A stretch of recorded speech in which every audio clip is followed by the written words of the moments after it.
Baik, Assalamualaikum warahmatullahi wabarakatuh. Kembali lagi dengan channel YouTube saya yang Insya Allah sudah agak lama ya. Sudah lama vakum karena kesibukan bekerja ya. Saya Muhammad Aminullah sebagai lawyer.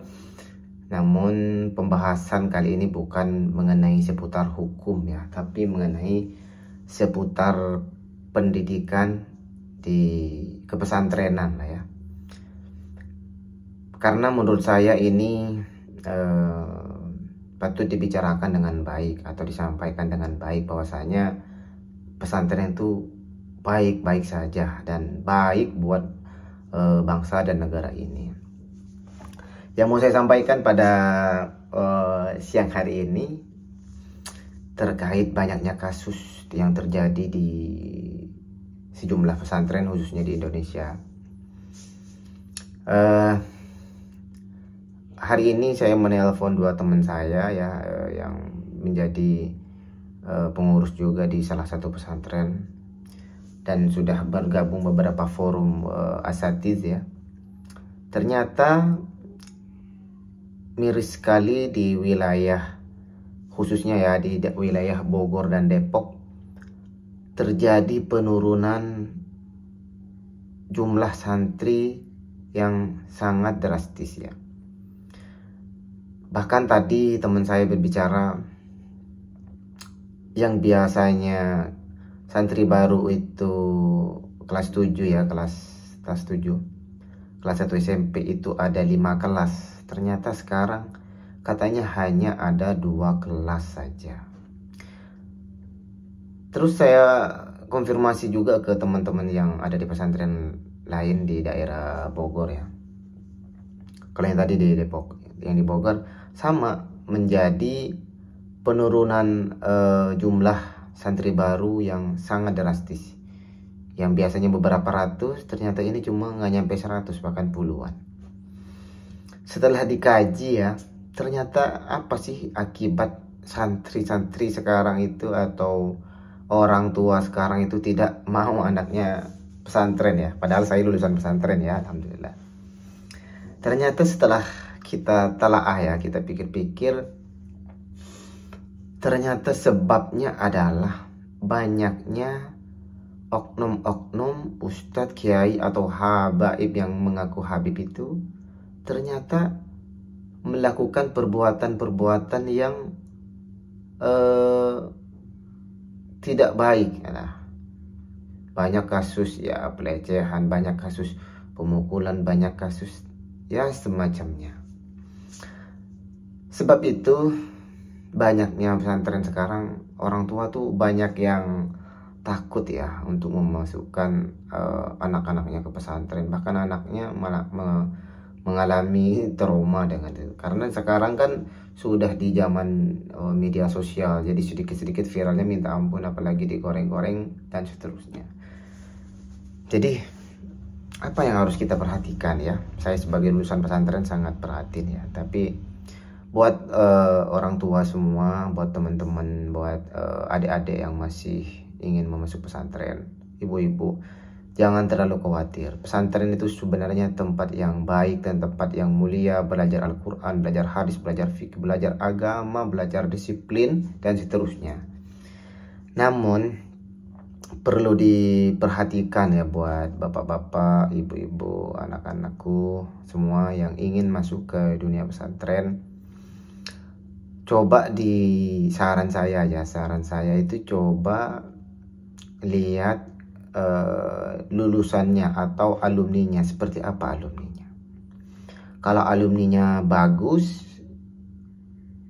cari alumninya, forumnya atau komunikasinya dan seterusnya. Kalau baik, di masyarakat baik, insya Allah itu bagus.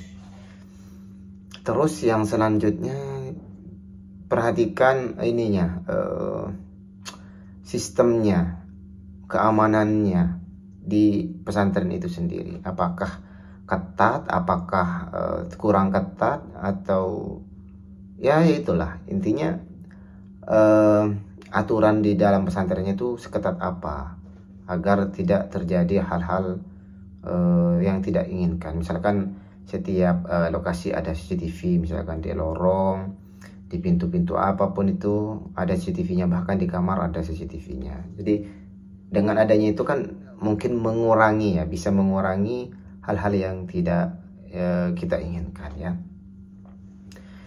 Terus yang ketiga, kalau mau cari pesantren, saran saya itu coba lagi dicek pemilik pesantrennya, latar belakangnya, karena tidak semua orang yang memiliki atau yang membuat pondok itu memiliki latar belakang yang baik atau yang bagus, sehingga menjadi perhatian buat bapak ibu semuanya untuk memasukkan anaknya ke pesantren. Jadi harus benar-benar diperhatikan ya, jangan sampai terkecoh dengan brosur-brosur yang bagus-bagus di media online, media sosial itu. Coba masuk dan cari tahu latar belakangnya ya. Jadi itu sangat penting buat kita semua. Sebenarnya pesantren itu bagus.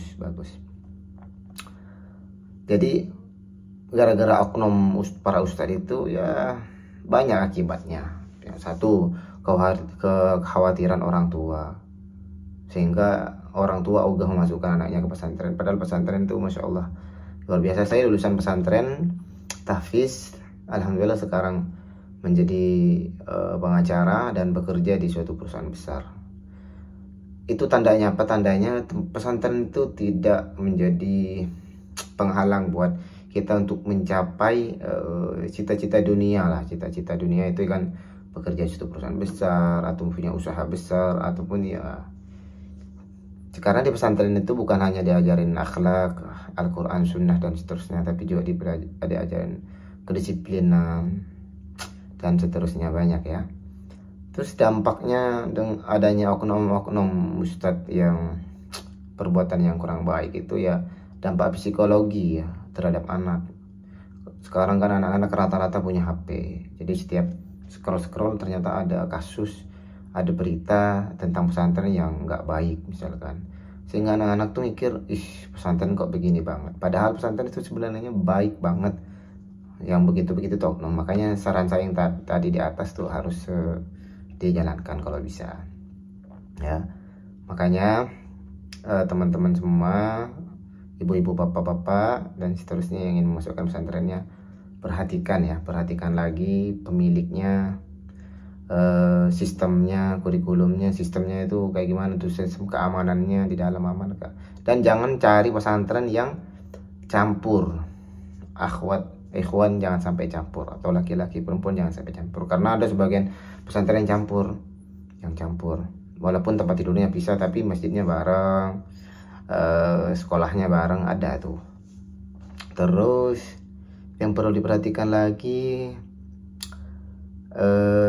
jangan sampai kalau bisa guru-gurunya jangan sampai misalkan yang akhwat yang ngajar laki-laki atau ikhwan, jangan sampai ustadz mengajar santri-santriwati kalau bisa ya, karena ya kan kita tidak tahu, kecuali pesantren-pesantren yang Masya Allah ada yang pakai cadar, sehingga ustadznya itu yang mengajar tidak tahu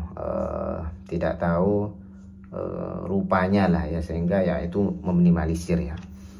Mungkin itu saja yang dapat saya sampaikan mengenai pesantren ini, sangat luar biasa. Jangan takut untuk masuk pesantren, banyak pesantren yang baik-baik kok. Banyak pesantren yang mengajarkan kedisiplinan, belajar ya ketangguhan, belajar untuk meraih masa depan yang lebih baik lagi ya.